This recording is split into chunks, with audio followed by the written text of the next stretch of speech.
Good evening, and welcome back to SleepWise. Settle in, wherever you are, however you're lying tonight, and let the day begin to loosen its hold on you.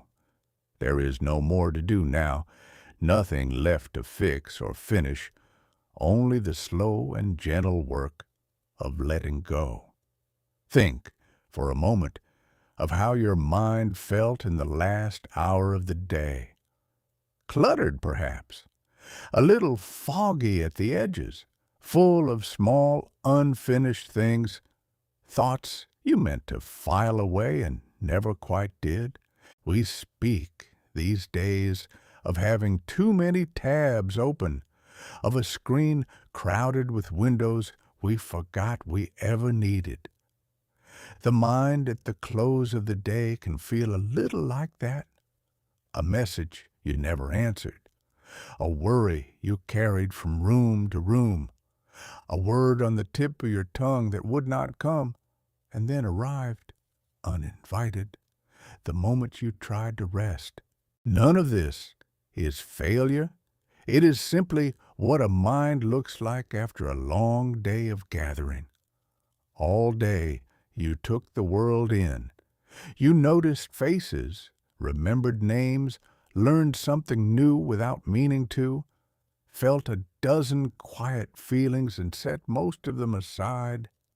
Every one of those moments left a small trace behind, a faint mark pressed into living tissue, and traces, however light, accumulate. By evening, the mind is not empty.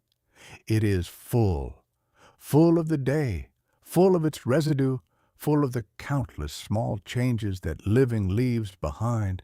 Here is the quiet promise of tonight. While you rest, your brain will not simply switch off and wait for morning. It will get to work. In the dark, behind your closed eyes, it will begin to tidy itself, to sort and settle and clear, to carry away what the day left cluttering its rooms. This is not a metaphor, not entirely.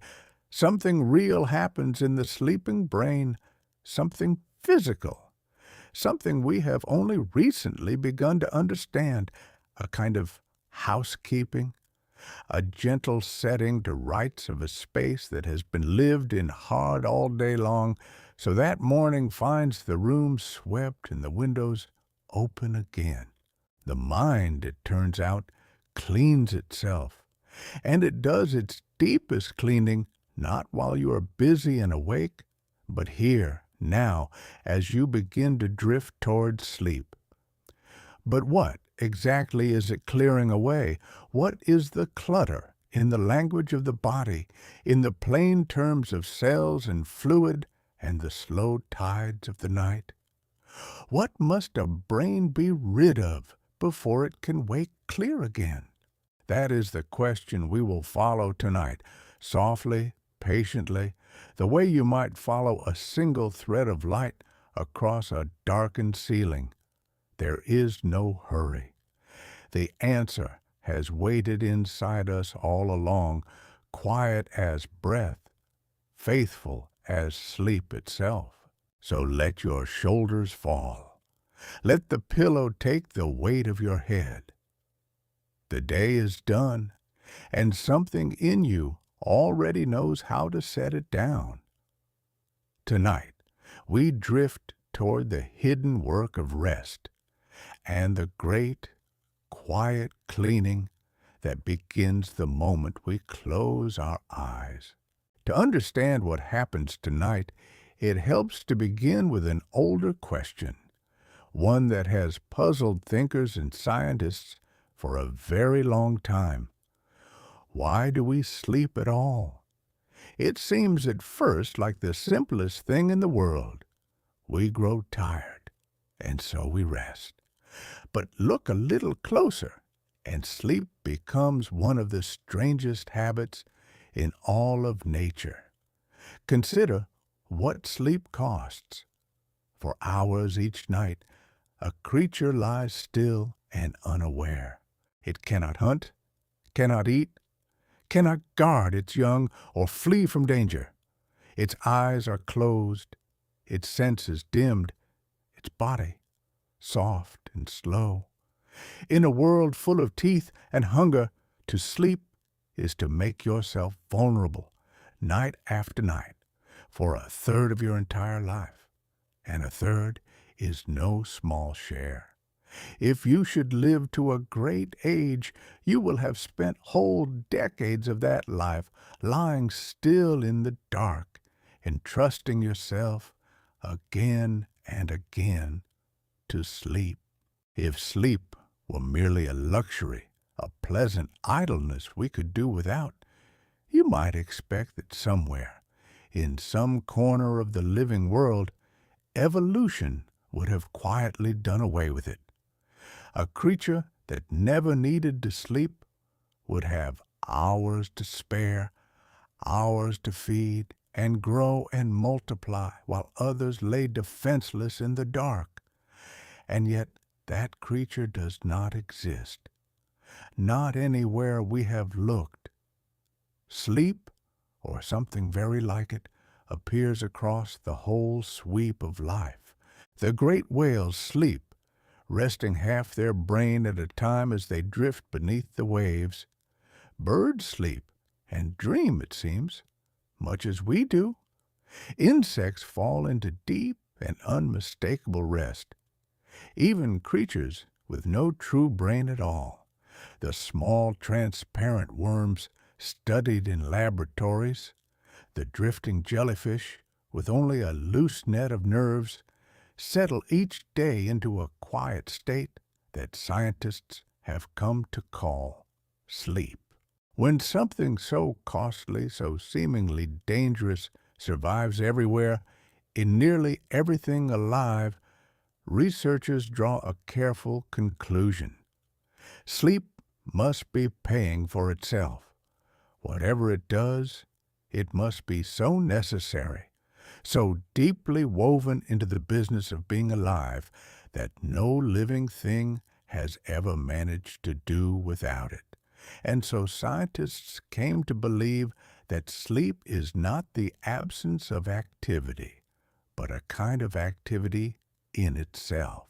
Not a pause in the day's work, but work of its own, hidden work, essential work, carried out only in the dark.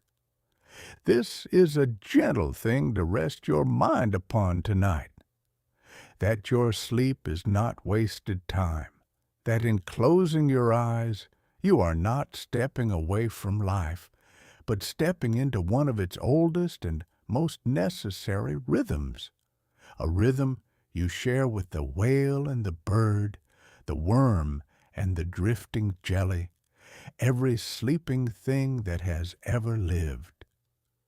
Something vital is happening in the dark. It has been happening faithfully every night of your life, and tonight, as the world slows, and so do we begin to ask what that something might be, and where, inside the quiet body, it takes place. To find that something, we must turn our attention to the organ where sleep does its deepest work.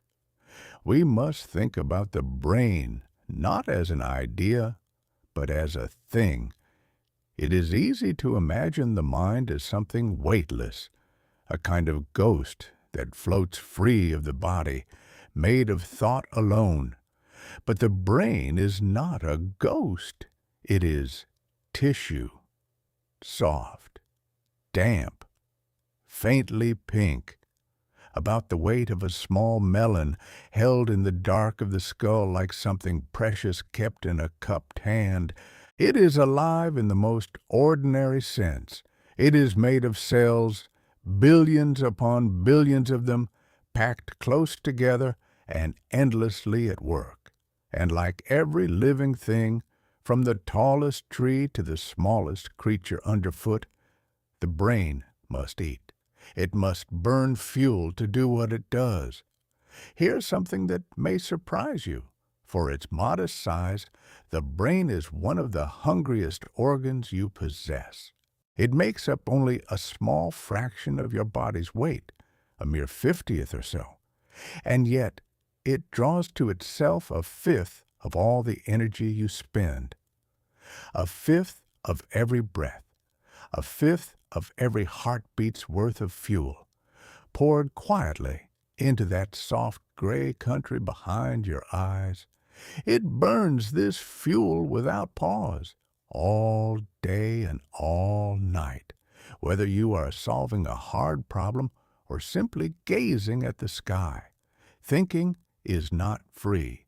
Feeling is not free.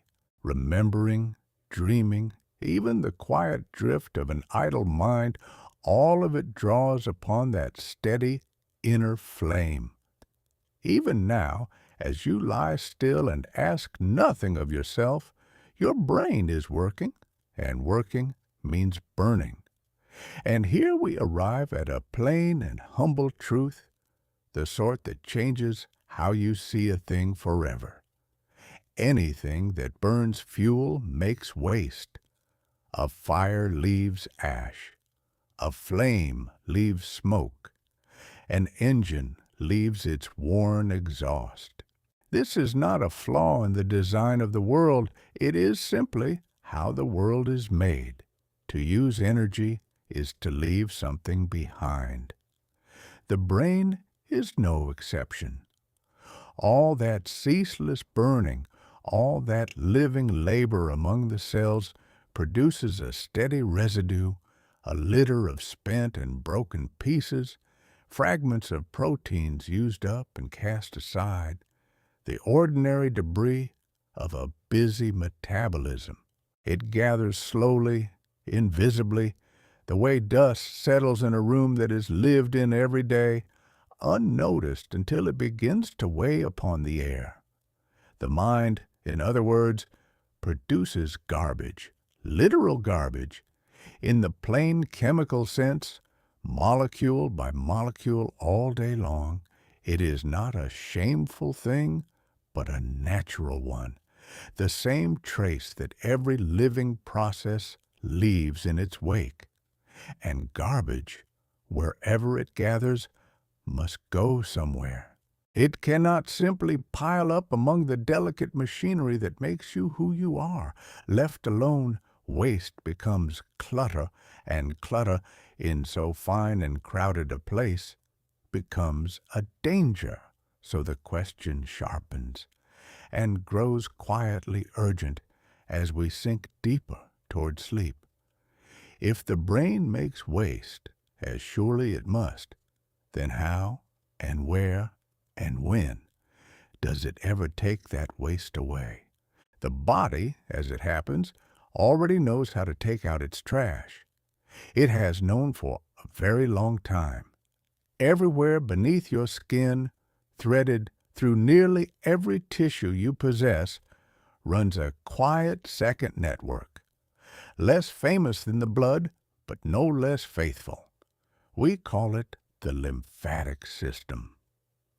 If you have never given it a thought, you are in good company. It does its work without asking to be noticed.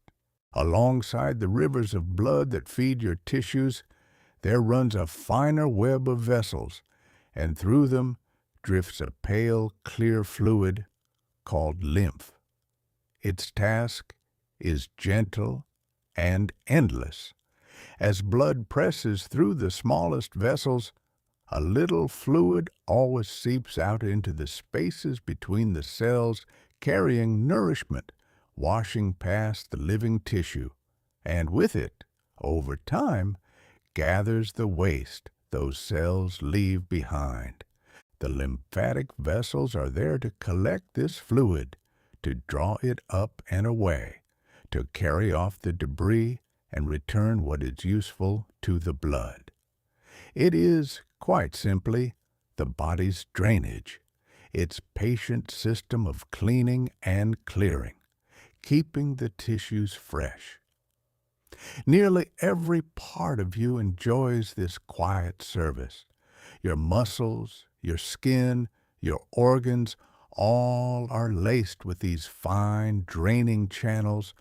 All are tended by this slow and steady tide.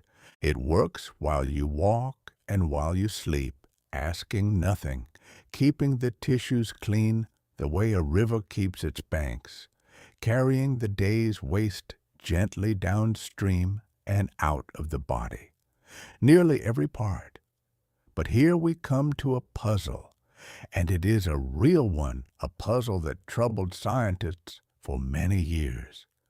The brain has no lymphatic vessels, or so it long appeared. When researchers looked into that soft gray tissue, searching for the familiar draining web, they did not find it. The most demanding organ of all, the one that burns the most fuel and surely makes the most waste, seemed to lack the very cleaning network that served the rest of the body. Stranger still, the brain sits walled away, held apart from the ordinary traffic of the blood. Around its vessels stands a careful barrier, a living wall of tightly sealed cells that scientists named the blood-brain barrier. This wall is a kind of guardian. It lets in only what the brain needs, fuel and oxygen, and a few chosen messengers, and keeps out the rest, the toxins, the wandering intruders, the disorder of the wider body. It is a beautiful arrangement, this walled garden of the mind, protected and pure. But it raises a hard question. If the brain is sealed off behind its barrier, cut off from the body's usual drainage, with no lymphatic channels of its own, then how does it manage the one task that no living tissue can avoid?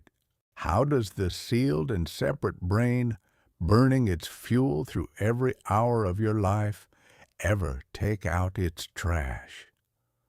For a long while, no one could say. The answer, it turned out, was hidden in plain sight, floating all around the brain, closer than anyone had thought to look. To find that hidden answer, we must picture something you carry with you always, though you have surely never felt it. Your brain does not sit dry and heavy in your skull, pressed hard against the bone. It floats, far beneath the surface of every thought, cradling the whole of your mind, lies a clear and gentle sea. Doctors call it cerebrospinal fluid, a long name for something wonderfully simple. A colorless water, faintly like the fluid of the blood, but cleaner, purer, filtered of nearly everything but the essentials. Your brain is bathed in it, wrapped in it, held within it, like a soft weight suspended in still water. There is not a great deal of it, only about a glassful at any moment, perhaps a little more, encircling the brain and running down along the cord of nerves within your spine. Yet it is made and remade with quiet diligence, drawn fresh from the blood and replaced several times over the course of a single day, so that the sea around your mind is never the same sea for long, always renewing, always clear. Its first and oldest known task is a kind of tenderness. The brain, for all its powers, is fragile, soft as the tissue of a ripe fruit, and it cannot bear its own weight without harm. So it floats in this clear sea, and floating, it grows light. A brain that would weigh heavily in air becomes, in its fluid, almost weightless, a 50th of its true heft, resting easy, cushioned against every jolt and turn of your days. When you stumble, when you turn your head quickly, When the world knocks against you, this fluid moves as a shock absorber moves, a soft tide rising to meet the blow, keeping the delicate mind from striking the hard walls of its home. It is the water that lets the brain rest safely inside the skull, the gentlest of cradles, rocking you without your ever knowing. For a long time, this was the whole of the story. The fluid cushioned, the fluid protected, the fluid carried a few nutrients here and there, and that, it was thought, was all. A quiet sea whose only purpose was to hold the mind gently and keep it from harm. But nature is rarely so simple and rarely so wasteful. A clear fluid, made fresh again and again, flowing all around and even into the tissue of the brain, present exactly where the body's usual cleaning could not reach. It sits so near the puzzle we have been circling all along that you can almost feel the question forming in the dark. What if this sea did more than cushion? What if the very fluid that cradles the sleeping brain also, quietly, washed it clean? For decades that possibility lay unnoticed, hidden in plain sight, waiting. And then, not so very long ago, a group of scientists began to look at this fluid with new and patient eyes, and what they found would change how we understand sleep itself. For the longest time, no one knew this sea did much of anything at all. The fluid was there plainly, cushioning and quiet, and the thinking went that it simply pooled and drifted, a still bath around a busy organ. The brain, it was believed, had no proper drainage of its own, no network of vessels to carry its waste away as the rest of the body did. It was a puzzle left mostly unopened, the way some doors go unopened for years, not from secrecy, but from habit. Then, around the year 2012, a small group of researchers began to watch more closely. Maiken Nedergaard and her colleagues had found a way to peer into the living brain of a sleeping mouse, to follow the movement of fluid in real time, lit up so it could be traced. They were not certain what they would see. They only knew that if they looked patiently enough in the dark, the fluid might reveal a pattern no one had thought to expect. And it did. As the little creatures slept, the researchers watched the fluid move, not aimlessly, not merely settling, but flowing, coursing along set paths, slipping in beside the blood vessels and threading deep into the tissue and out again, as though following channels that had always been there, waiting for the right hour to run. It was a cleaning network, hidden in plain sight, a system for washing the brain from within, present all along, mapped for the first time only because someone had thought to look while the mind was resting rather than awake. For years, the fluid had been watched in waking brains, where it moved little and told them little, and the secret had simply kept itself waiting for the lights to go down. They needed a name for it, and the name they chose was tender in its logic. The body's own cleansing pathways are called the lymphatic system, a slow tide of vessels that gathers waste and carries it off. But the brain has no lymphatic vessels of that ordinary kind. What it has instead leans on a quiet population of cells called glia, from the old word for glue, the patient helpers that tend and hold the neurons, that keep their company and keep them fed. So the researchers joined the two words together, glia and lymphatic, and called what they had found the glymphatic system, a cleaning that borrowed the shape of the body's older washing, but ran along the brain's own private lines, tended by its own quiet keepers. It was a young idea, and it remains one, much studied, much debated, still unfolding in laboratories tonight. But the first sight of it was unmistakable and strange and lovely.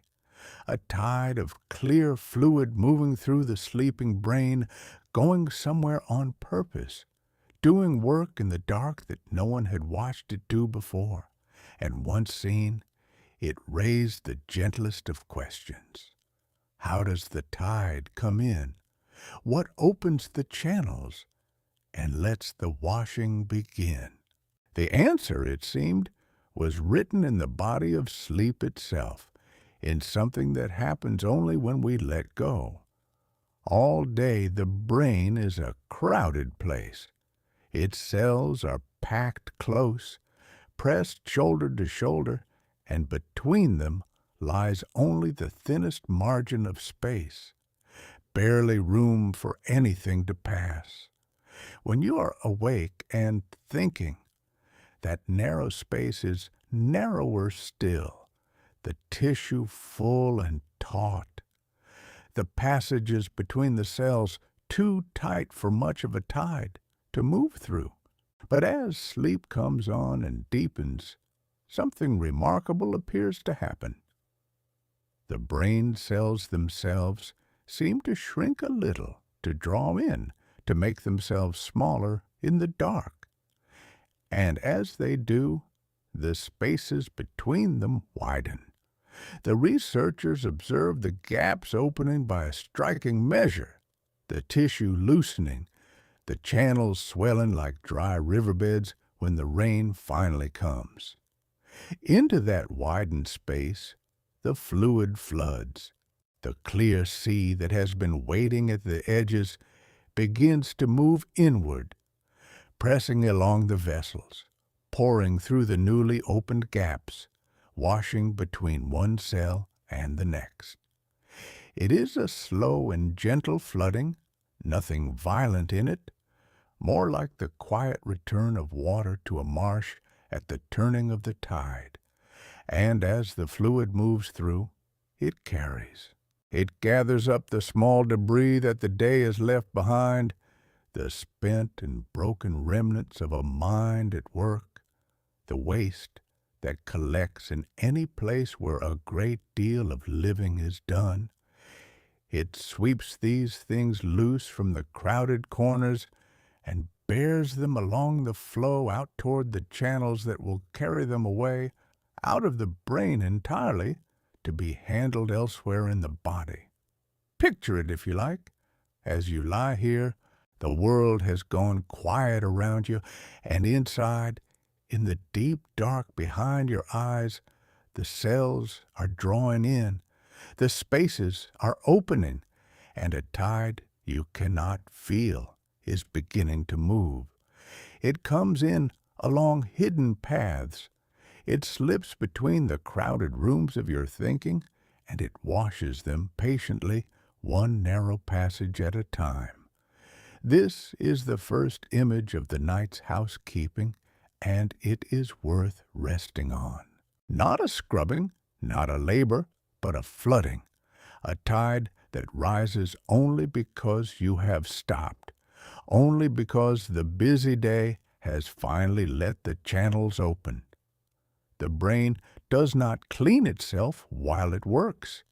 It cleans itself when the work is set down, when the cells relax their hold, when the sea is finally allowed to come in. There is a kind of wisdom in that arrangement.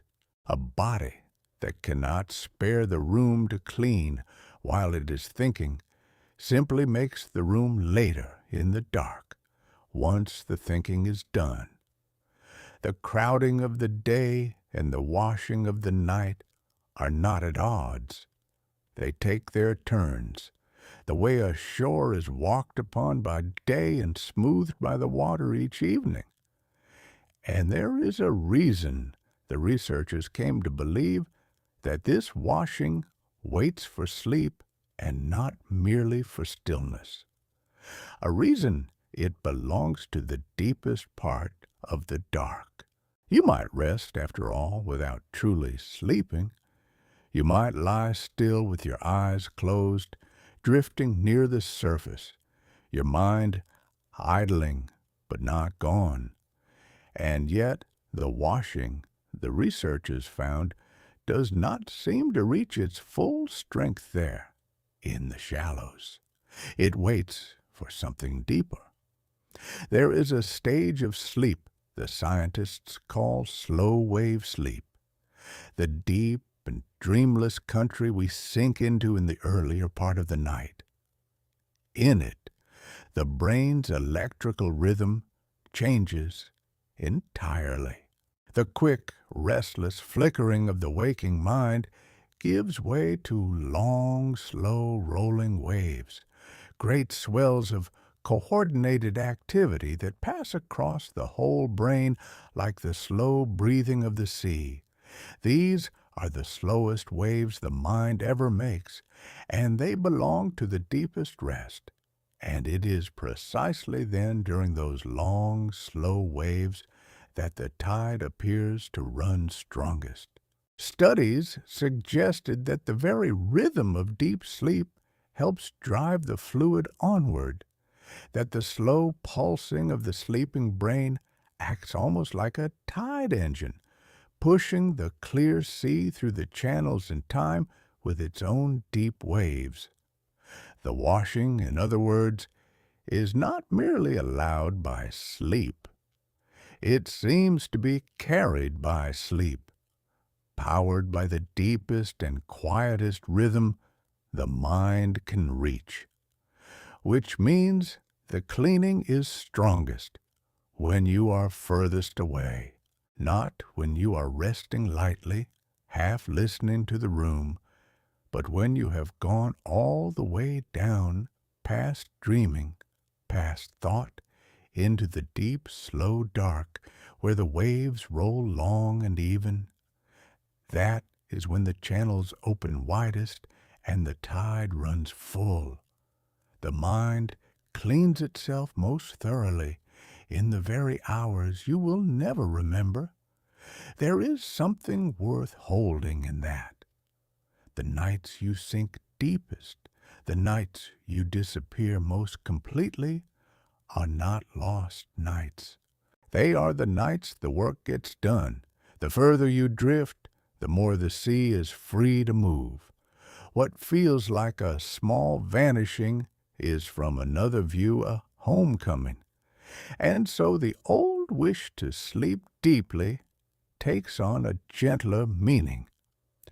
To go all the way down is not to lose the night, but to give it fully to its purpose, to let the slow waves roll and the channels open and the clear water do what only the deepest dark allows. If these quiet passages through the sleeping body are the kind of thing you would like to keep company with, night after night, one gentle subject at a time, you are always welcome to follow along and to pass these stories to anyone you know who lies awake, wishing the dark came easier. There is no hurry in it. The series will be here, the way the tide is here, returning each evening whether or not anyone is watching. For now, though, let yourself go on sinking. Let the waves grow long and slow. Somewhere beneath the reach of memory, in the deepest part of the night, the channels are opening and the tide is coming in to do its patient work. And that work has an object. There are things the tide is carrying away. Every busy place makes waste. A kitchen at the end of a day of cooking, a workshop after the work is done, a city in the small hours before the sweepers come. Wherever there is effort, there is something left behind. The brain is no exception. It is the hungriest organ we carry, burning through its fuel hour after hour. And all that burning leaves a residue, the ordinary debris of a body doing the work of thought. Some of that debris is simply spent material, the used-up remnants of countless small reactions, the ash of a fire that has been kept alight all day. And some of it is protein, the folded working molecules that the brain builds and uses and must eventually clear away. Among these, one has drawn a great deal of quiet attention, and its name is worth saying softly, without weight. It is called amyloid beta. Amyloid beta is not a poison, and it is not a stranger. It is made in the ordinary course of things, a small fragment that comes loose as the brain goes about its business, produced steadily through the waking hours.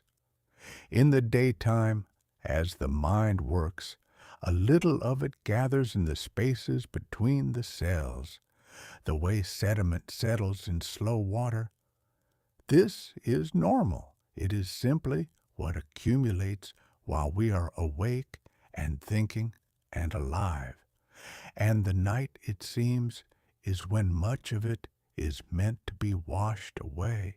Researchers observed that the glymphatic tide, running strongest in deep sleep, carries amyloid beta among its cargo, gathering the day's small drift of it and bearing it out along the channels, clearing the spaces so the next day can begin with the water fresh.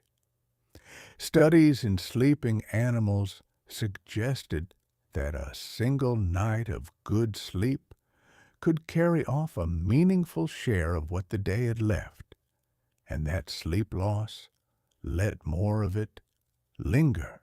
There is a lovely symmetry in this, if you follow it gently. Through the day, the brain lays down a faint sediment simply by being awake, and through the night, the tide comes in and lifts it away, so that waking and sleeping become a kind of tide cycle of their own. Deposit and rinse, gather and clear, the water clouding softly by evening and running clear again by morning. It is the same rhythm the whole living world keeps, the ebb and the flow, only here it runs its course in the quiet dark behind your eyes. You need do nothing to help it along. It asks no effort of you, only that you let the dark have its hours. The tide has kept this schedule far longer than anyone knew to watch it, tending a house you were never aware needed tending.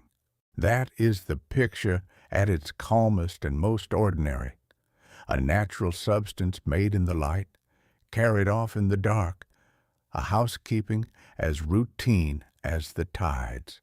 There is nothing in it by itself to fear, but amyloid beta has a second, more famous name in another story, a story still being written and still very much argued over.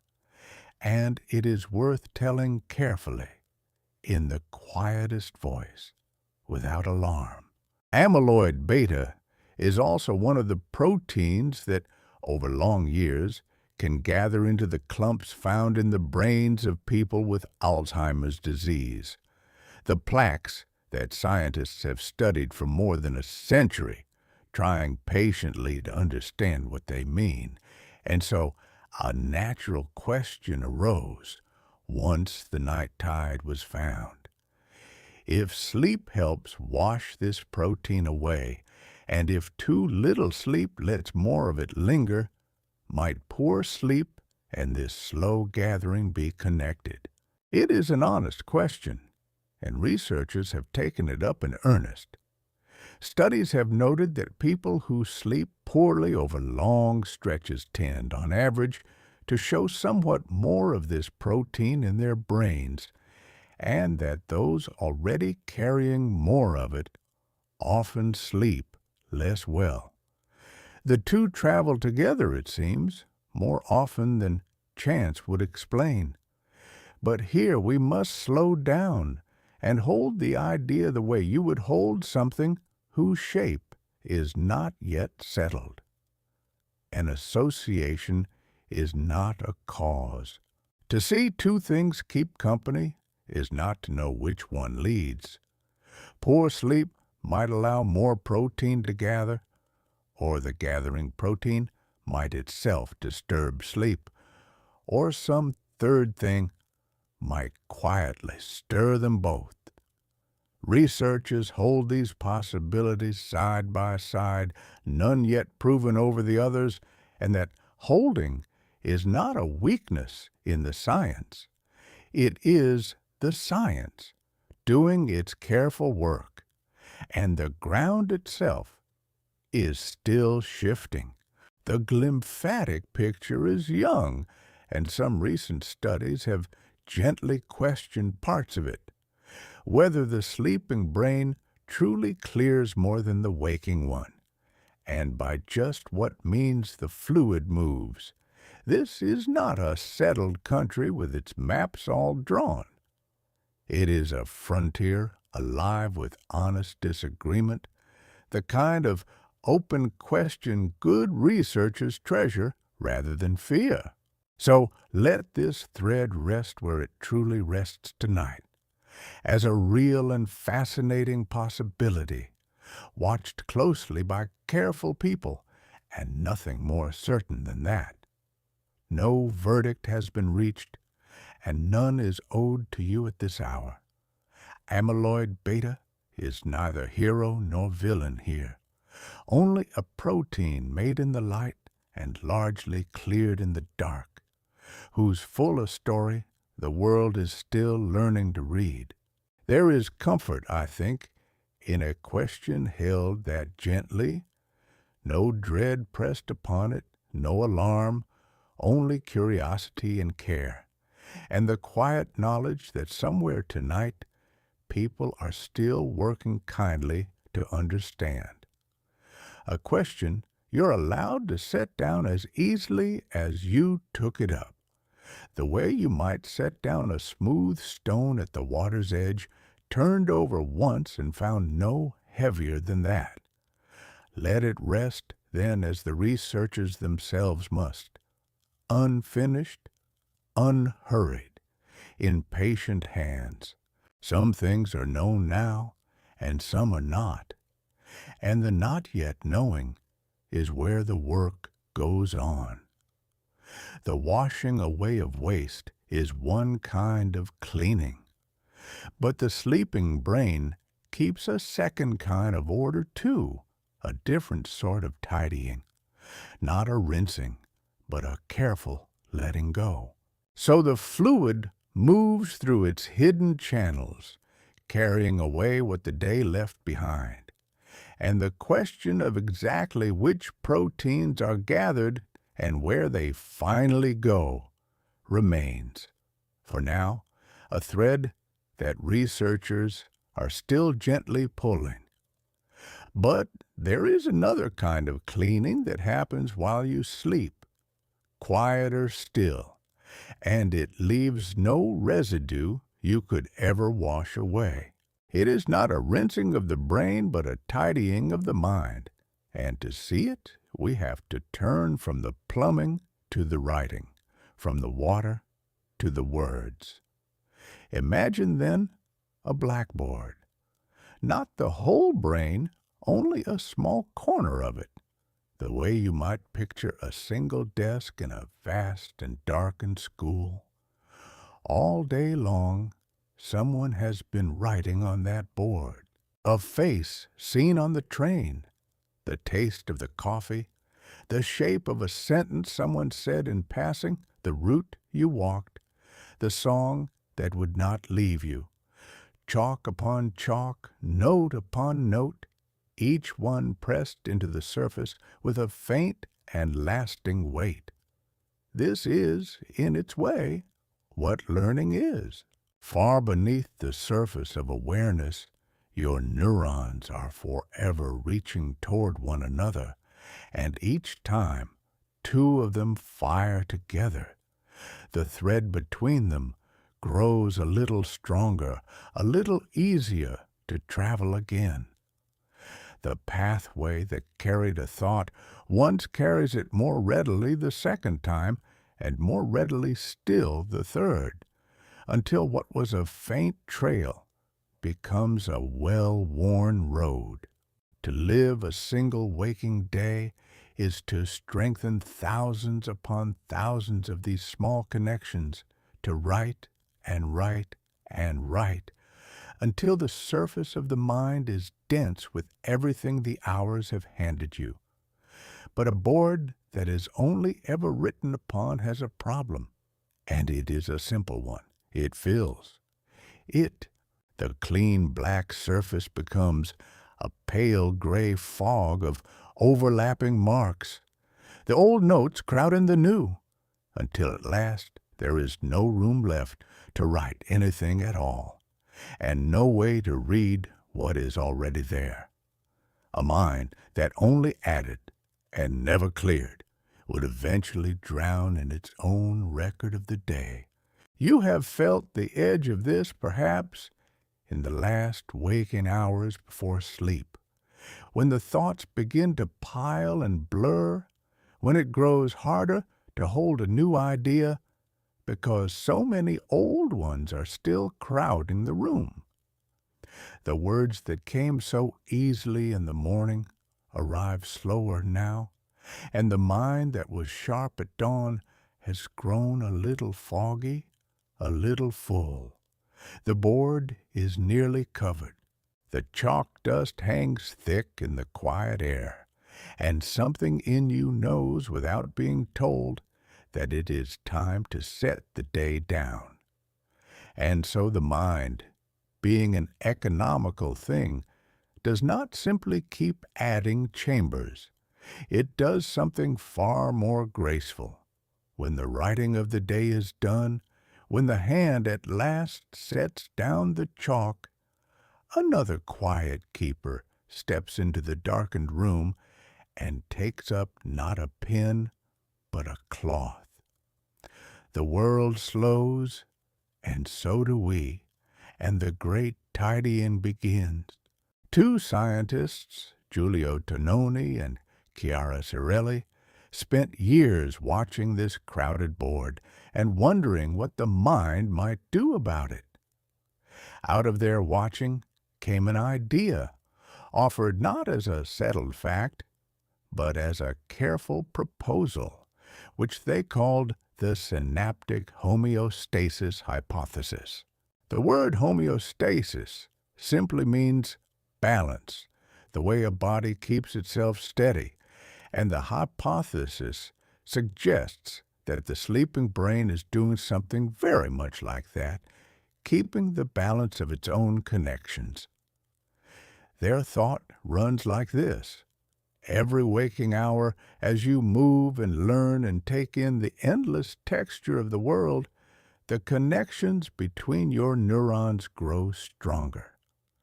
This is a good thing, the very substance of learning, but it is also quietly a rising cost. For strengthening a connection is not free. It asks for energy, for space, for the small proteins, the building materials that hold the link in place. And a brain that strengthens all day long is a brain that spins and spins and spins. More than that, the researchers proposed, there is a subtler danger than mere exhaustion. If every connection grows louder together, then nothing stands out. Imagine a room where each voice, wishing to be heard, speaks a little more loudly until the whole room is shouting and no single word can be made out at all. The signal you care about, the thing worth remembering is lost inside the swelling roar of everything else. Strengthen without limit, and you do not sharpen the mind, you deafen it. This is what they meant by saturation, a system pushed toward its ceiling, its connections nearing as strong as they can be, its capacity to tell the meaningful from the trivial slowly worn away. The board is not only full, it is uniformly bright, every mark as bold as every other, and so no mark says anything anymore. There is nowhere left to write, and nothing that stands out to be read. Learning, pushed far enough without rest, begins to undo itself. The very strengthening that made it possible now blurring the difference between what mattered and what merely passed. And here, in their telling, is where sleep earns its keep. If waking is the long, necessary work of writing, of turning connections up, of spending the brain substance freely upon the world, then sleep, they suggested, might be the answering movement, the turning back down, the settling of the account. Not a random dimming, not a loss, but a careful and proportioned scaling, a way of paying back the debt the day has quietly accrued, so that the brain wakes not saturated, but poised, ready once more to hear the faint new voice above the settled hush of everything already known. It is only a hypothesis, it bears repeating, a proposal still weighed and argued over in the patient way of science. But it is a beautiful one, for it casts sleep not as an absence, but as a labor of its own, the counterweight to the long, bright business of being awake. So, picture the night at its work. As you settle into the deeper stages of sleep, when the slow waves roll across the sleeping brain like a long tide breathing in and out, the hypothesis suggests that the great scaling begins. These slow waves are not idle, in the researcher's view. They may be the very rhythm of the tidying, the steady pulse under which the scaling is carried out, wave after wave passing over the resting mind like the sweep of a hand across a board.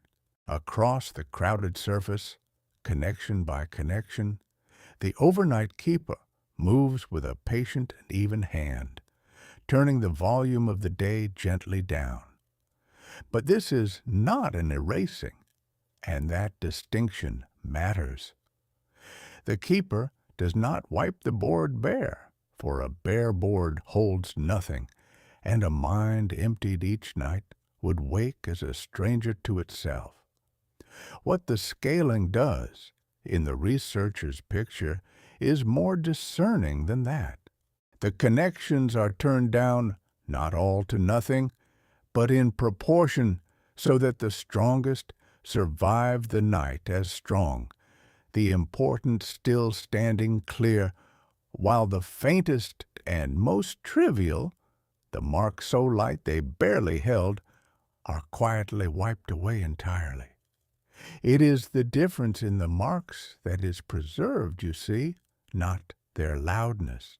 Think of a photograph slowly losing its glare, the washed-out brightness fading until, at last, the true shapes step forward out of the whiteness, the darks and the lights distinct again, the picture legible where a moment before it was only a blaze.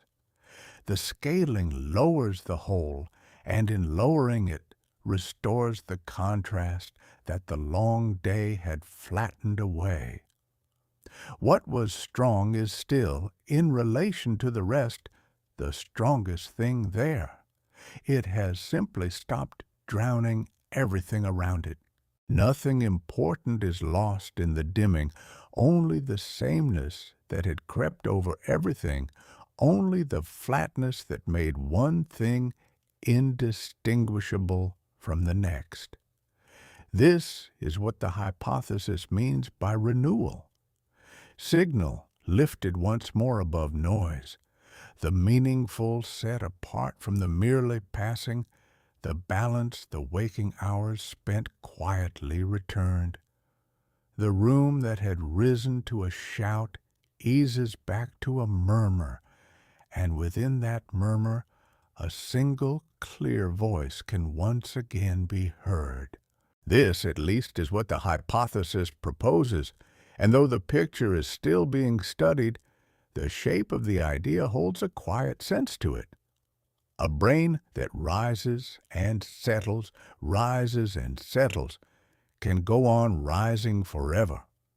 And so, toward morning, the board is not blank but clean, cleared not of memory but of clutter, its important writing intact, and its idle scribble gone, and above all its surface open once more. There is room again, room for the face you have not yet seen, the sentence not yet spoken, the whole unwritten day ahead.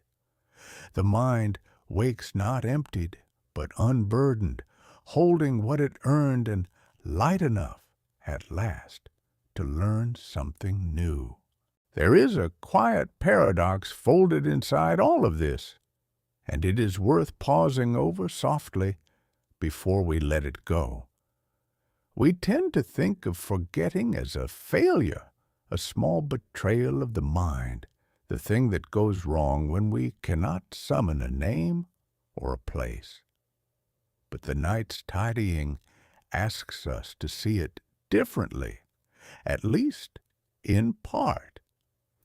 A little forgetting, it turns out, may be one of the ways that remembering is made possible at all.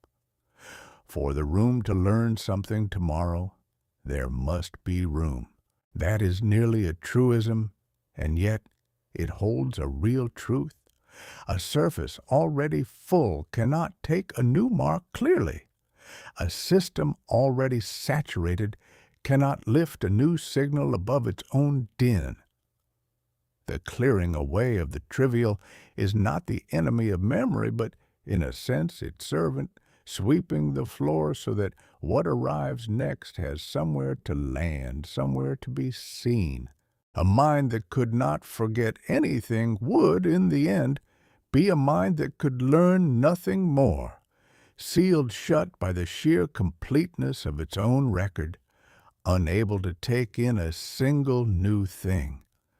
So the trimming helps precisely by making space, by letting go of the countless small impressions that did not matter, the coffee's exact temperature, the stranger's passing face, the particular way the light fell on a wall you will never think of again. The mind keeps its capacity open, keeps itself able to be surprised. What is kept more clearly for all that is released around it, the way a single object on an empty table draws the eye that a cluttered shelf never could. Emptiness here is not absence, but readiness, a cleared ground waiting for whatever the next day will bring to write upon it. Now, what the brain chooses to keep and how those kept things are woven into the lasting fabric of memory, sorted and strengthened and filed into the long story of a life, is a wonder all its own, and it belongs to another night. We have followed that thread elsewhere in these quiet hours, and we will not unspool it here, only nod toward it in passing, the way you might glance at a door you know leads somewhere lovely before turning back to the room you are in. Tonight is not about the keeping. Tonight is about the clearing that makes the keeping possible, the quiet groundwork beneath the memory, the sweeping out that comes before the setting in place. So let the small forgettings come without regret. They are not the mind failing. They are the mind maintaining itself, choosing with a wisdom older than thought which marks to hold and which to let dissolve, so that you wake each morning not crowded by every yesterday, but free and clear and ready. There is a mercy in it, when you think of it that way, that you are not asked to carry the full weight of every hour you have ever lived, that the mind lays down what it can lay down and keeps only what it needs. The letting go tonight is not a loss at all. The letting go tonight is the gift. And now, if you will, hold both keepers in your mind at once, for they are working in the same dark house, on the same still night, toward the same quiet end. There is the washing, the slow fluid moving through its hidden channels, carrying off the physical residue the waking brain leaves behind. And there is the pruning, the gentle scaling of connections, tidying away the informational clutter that the day has written across the mind. One tends to the matter, the other to the meaning. One is a cleaning of substance, the drift of fluid through tissue, the rinsing of the actual stuff of thought. The other is a cleaning of pattern, of signal and noise, of what is written rather than what it is written upon. One could hold a cupful of it in your hands. The other you could never touch at all. And yet both are just as real, and both just as needed. And yet, standing back, you begin to see that they are not two errands, but one, two hands of a single act of care, performed nightly, without applause, in the dark, while the one they serve lies still and dreaming and entirely unaware. For what is maintenance in any well-kept house but exactly this pairing? You wash the floors and you clear the desk. You wipe away the dust that settles on things, and you sort the papers that pile upon them. One task keeps the house sound, the other keeps it usable, and a house given only one of the two would fail as surely as a house given neither. Neither alone would keep it whole. It is the two together, the physical and the ordered, the scrubbing and the setting in order, that let the morning open onto rooms that are clean and clear at once, ready to be lived in again. So it is with you each night, entirely without your effort. While you lie still and the world slows around you, the fluid washes and the connections settle, the debris carried out and the balance restored, matter and meaning both attended to by a housekeeping older than any language for it.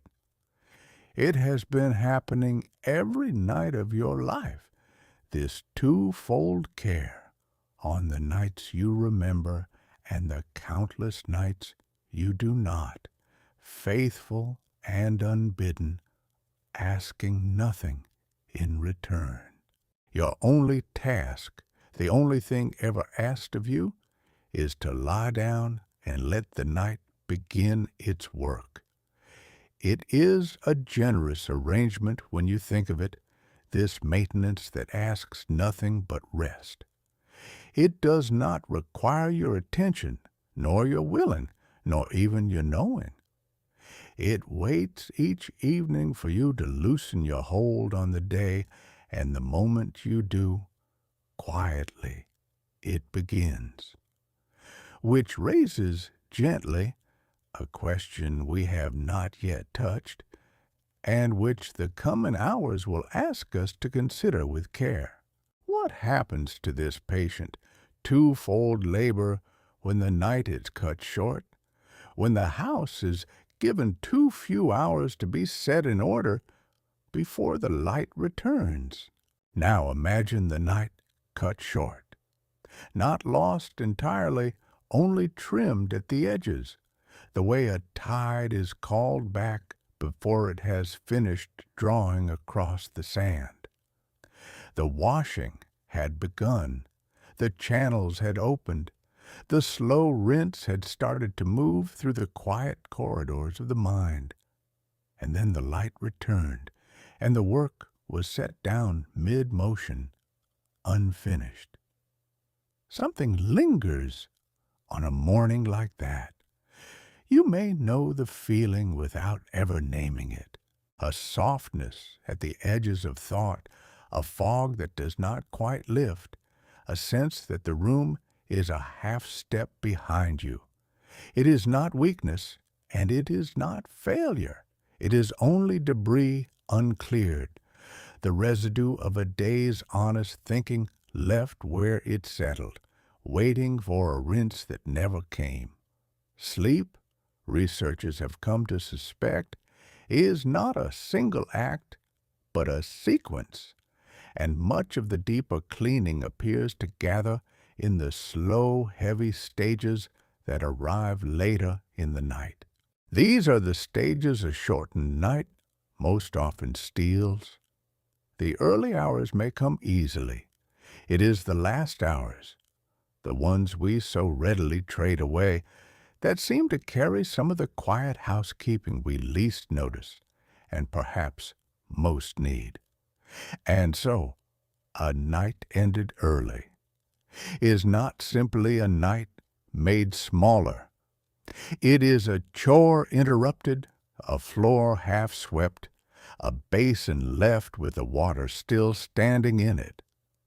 The mind, in the morning, does what it can. It reaches for the day with the tools it has, and often that is enough to carry us through. But there is a grain of friction in it, a faint drag, the feeling of moving through a house that was never quite put back in order. You have known this house on such a morning. The thoughts come, but they come a little slowly, the way a door swings when the hinge wants oil. A name hovers just out of reach.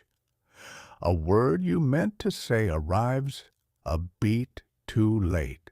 None of it is alarming, and none of it lasts. But there is a haze over the day, a fine film across the windows, and you find yourself reaching twice for things that once came in a single motion.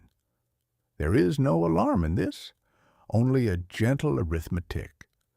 What is not cleaned tonight is not gone. It waits. The brain is patient and forgiving, and given another night, it will return to the task and pick up where it left off, drawing the tide back in, opening the channels again, resuming the slow and faithful rinse. One shortened night is a pause, not a verdict. Still, it is worth knowing, in the soft way one knows such things, that the hours you give to sleep are not empty hours. They are working hours, quietly spent on your behalf. The last stretch of the night, the part that feels most like surrender, may be the part that clears the most away. To sleep long is to let the housekeeper finish, to let the water run until the basin is clean, to wake not merely rested, but rinsed. So let the night be full tonight. Let it run its whole length, unhurried, uncalled back. There is nothing to do but stay and let the work go on, and hear, softly, an honest word. For all the quiet beauty of this picture, the channels, the rinse, the tide drawn through the sleeping mind, the science of it is young and still finding its footing. What we have been describing is not a settled law of nature, but a map still being drawn. Its coastlines penciled in lightly, some of its rivers marked with a question rather than a certainty. The idea that the brain clears its waste through fluid-filled channels and that sleep somehow deepens this cleaning is barely a decade old in the telling.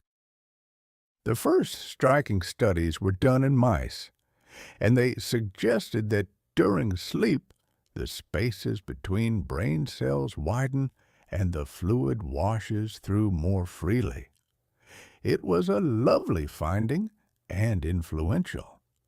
But science does not rest on a single result, and other laboratories have since looked again. Some of those newer studies have pushed back.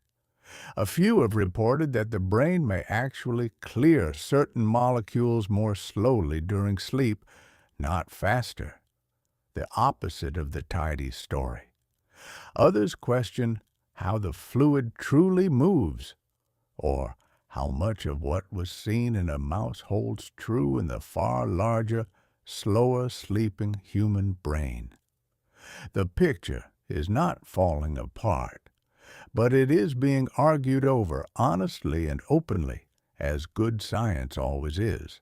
So what can we say, standing here at the edge of what is known?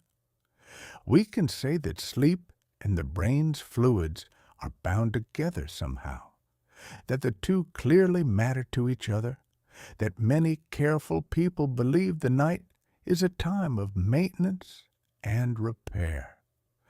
We can say the shape of the story feels right, and much of the evidence leans its way, but we cannot yet say exactly how the water moves, or precisely when or how much it carries.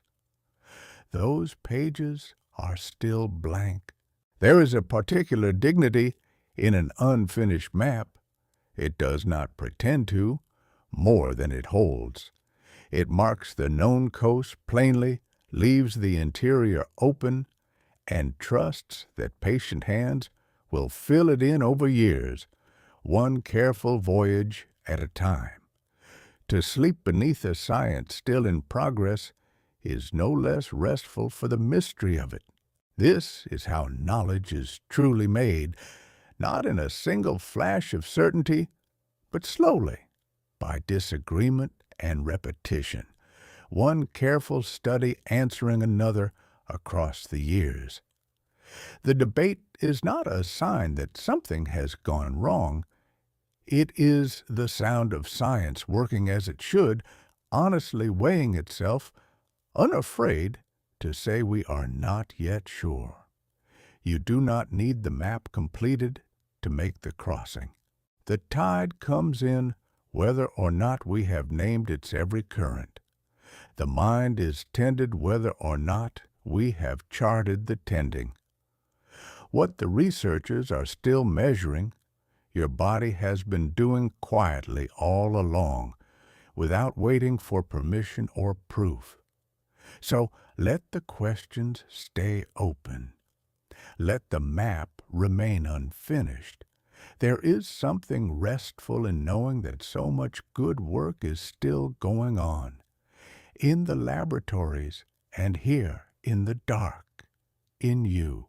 Step back now, far back, past your own life and your own species, to the long, slow story of sleep itself. Because whatever the details we are still working out, one thread runs deep and old through all of it. Nearly everything that sleeps seems to use that stillness in its own way to set its house in order. Sleep is astonishingly ancient. It is not a habit of clever creatures with complicated brains. It reaches down far below us to animals with only the barest wisp of a nervous system. The small worm in the soil rests. The fly folds into quiet. Even creatures with no brain worth the name, the soft, drifting jellyfish, older than the dinosaurs, older than the trees, settle into a sleep-like calm, their pulsing slowed, their bodies gone still in the dark water. That such distant relatives all pause this way tells us something. It tells us sleep is old enough to be nearly universal and costly enough that it must earn its keep. For to sleep is to be still, and to be still is to be vulnerable, unwatchful, unfed, exposed. Evolution does not tolerate an expensive habit for hundreds of millions of years unless it pays a debt that nothing else can pay. And more, researchers suspect that one of those debts is housekeeping. The living, thinking body is a busy chemistry, and busy chemistry leaves residue. Somewhere in the deep past, it seems, creatures found that the safest time to clear that residue, to repair, to sort and settle and put away, was the time of stillness, the time we came to call sleep. The cleaning may be among the very oldest reasons the night exists at all. Think of how far back that reaches. Long before there were eyes to close or dreams to dream, there were small living things that paused, that slowed, that gave themselves over to a stillness they could not have understood. The habit was already old when the first fish moved through ancient seas, already old when life first crept onto land. Every night since has repeated that same quiet bargain over and over across an almost unthinkable stretch of time. There is a quiet kinship in that thought. When you lie down tonight, you join a lineage almost unimaginably long, the worm in its burrow, the fly on the leaf, the jellyfish adrift in a warm, ancient sea. Each in its way takes out its trash, tends its small vessel, and yields to the same old rhythm you're yielding to now.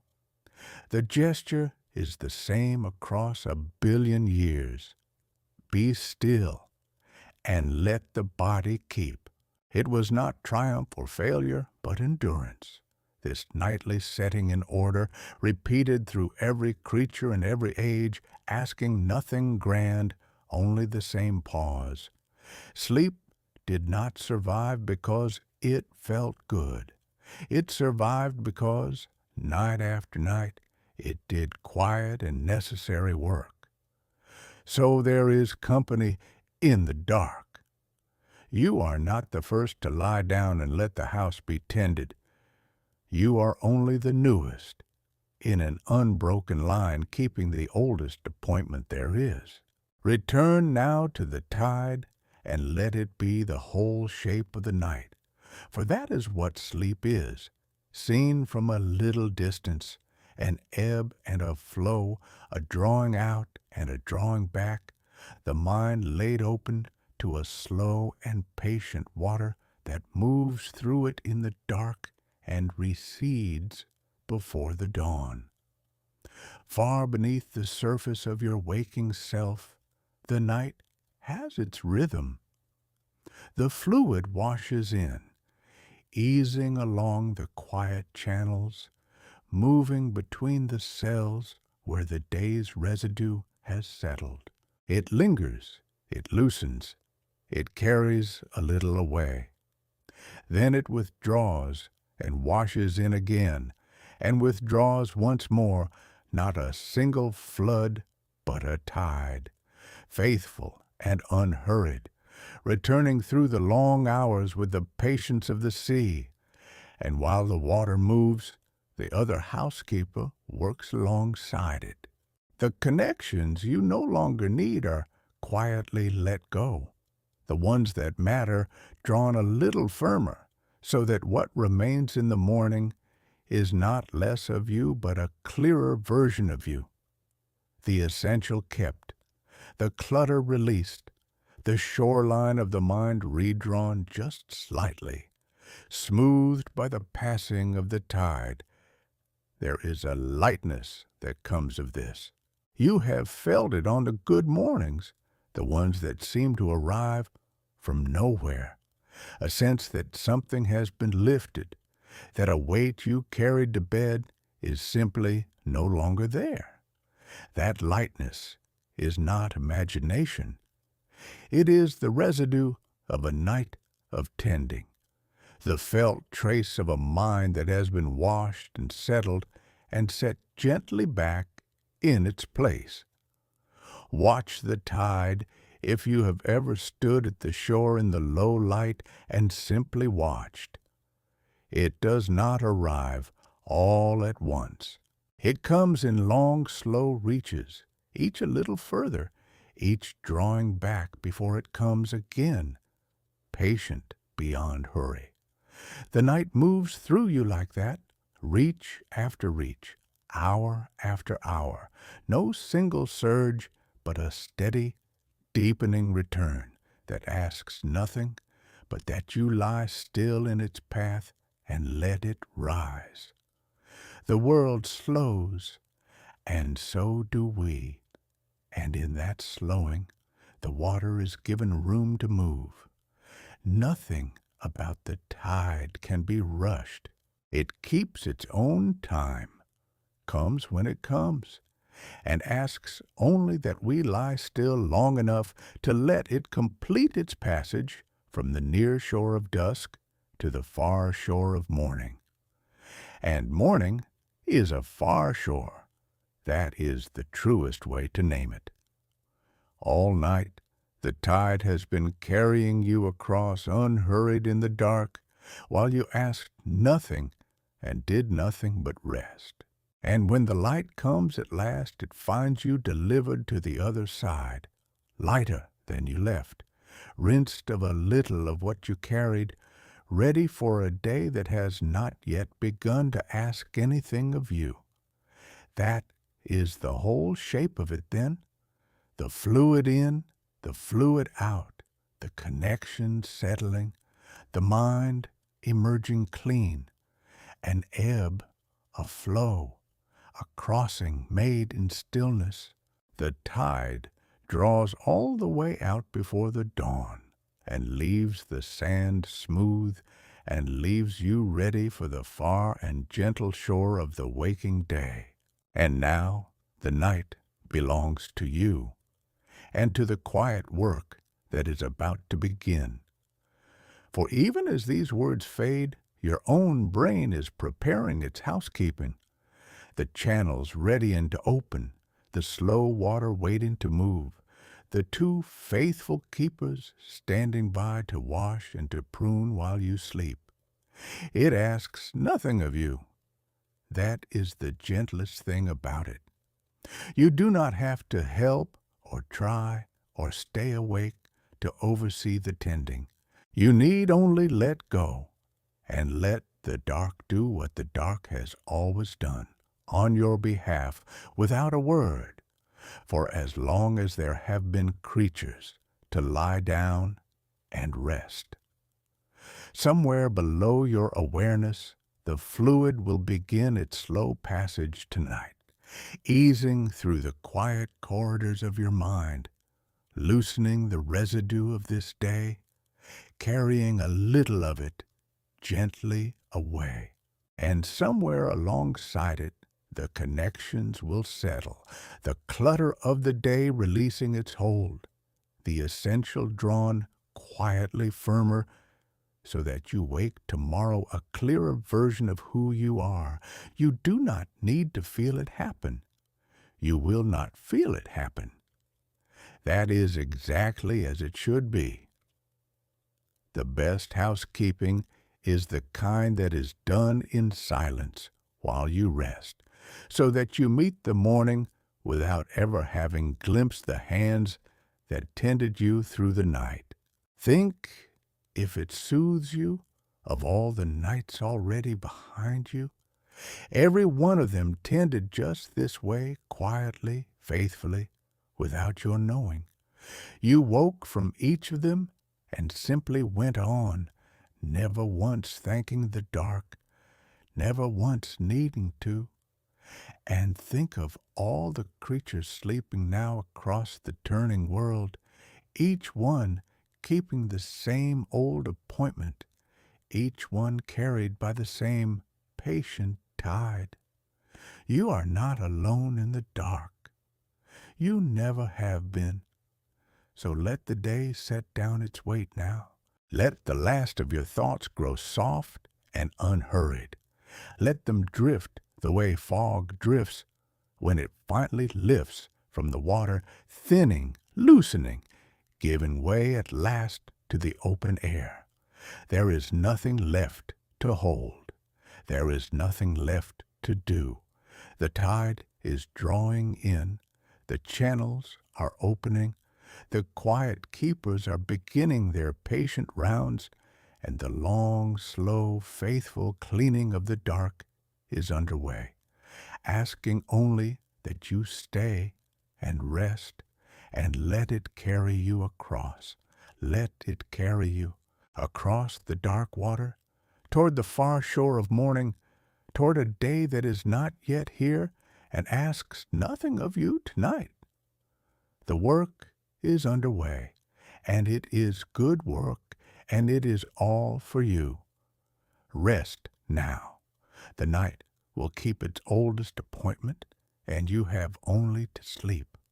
The house will be tended, the tide will draw out and return, and you will wake, when you wake, lighter than you lay down. Sleep now. Let go. Drift softly into the stillness that has been waiting all along to receive you. Good night.